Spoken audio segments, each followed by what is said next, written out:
It's time for Over There with Mirella Rastorfer.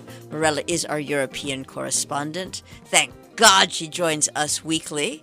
Thank God I don't have to worry about where she is because, I don't have to chase her like a little light all over the globe like Santa NORAD tracking. But she's over there. I'm going to assume bravely that she's in Switzerland.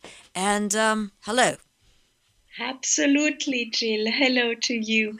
Yes, from Switzerland, um, following the recommendation for COVID-19 travel restrictions, and having today an interesting, I think, topic about fur, about mink farming in Denmark. Um, of course, before giving a little European update on COVID-19, I wanted to talk about something else. This happens to be completely related to COVID, but I thought that it was a kind of collateral damage that is worth talking about because it has, in a way, a lot of implications for the future. So you probably followed the story that millions of Mink. mink have been killed in Denmark. Why? The reason is absolutely simple because COVID-19, the COVID-19 virus has been discovered among them. The fear immediately was the following. Because humans seem to have given that to mink, and then mink have given that back to humans. There was the big fear that by doing so, the virus would have the capacity to mutate, going from human to mink and then from mink to human. If such a mutation would take place, automatically the next fear would be that our vaccines would not be as efficient anymore. Eventually, all of this is still at a stage of theories, but that the vaccine through because of this mutation would not be able to be as efficient as they seem to be right now, with efficiency between 70 and 95%. So the Danish government took the decision to kill all of those mink, and without a legislation and without a law, basically, that allow that, in an act, I suppose, of fear. The idea was to just avoid a situation that could become potentially even more dangerous for humans. So that has been done, but the fact is that you do not have only mink farm in Denmark. You have some in many countries, and to give just a couple of examples, you have some in Italy, you have some in Sweden, in Greece, in Spain, in Netherlands, in also some countries of Eastern Europe. I believe also in the US. So this is actually a very profitable source of money, considering the need for furs in the fashion industry. And that, I think, now is in jeopardy because Denmark took really the decision to go frontally against the possibility of having a COVID-19 virus that is even more dangerous than what it is today. But before all of this happened, one has also to say that there was a change coming up, in the sense that some countries had already decided to stop and ban farming mink for the future. As an example, I would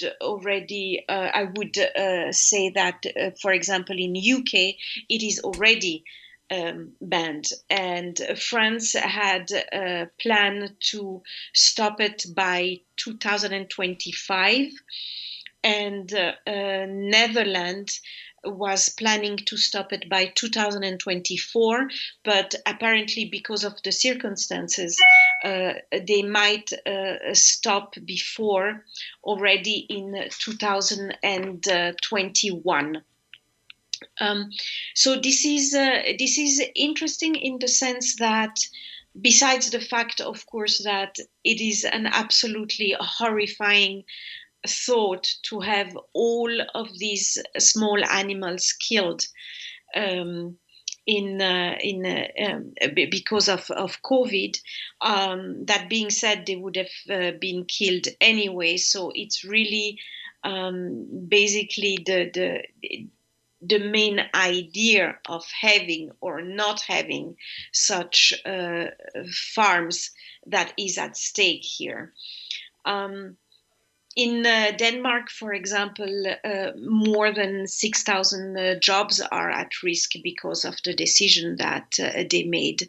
But other people would argue that the world is going anyway towards a more sustainable and fair production systems, and especially when it comes to animals. And with animals, one has also to understand that we are not just stopping with mink, but we are really talking about all farms that have basically this mass production with animals that eventually are at risk for bigger virus outbreaks because of the conditions they live in, and this extreme promiscuity, the fact that they are so much together, they are so tight together, that when there is a problem with some kind of a virus, it's basically impossible to stop it in such a constellation.